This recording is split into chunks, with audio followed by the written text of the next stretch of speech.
ಇರ್ತದೆ, ಅದರಲ್ಲಿ ತಾನೇ ಮಾಡಿರೋದು.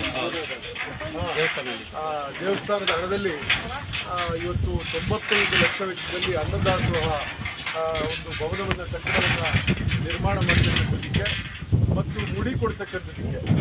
ಇಲ್ಲಿ ಮೇಲ್ಗಡೆ ಇದೆ ಮುಡಿ ಕೊಡೋಕ್ಕೆ, ಅಲ್ಲಿ ಭಾಳ ಇಕ್ಕಟ್ಟಿನ ಜಾಗ, ಅಲ್ಲಿ ಹೋಗೋದಕ್ಕೆ ಬರೋದಕ್ಕೆ ಎಲ್ಲ ಕೂಡ ತೊಂದರೆ ಆಗ್ತಾ ಇತ್ತು.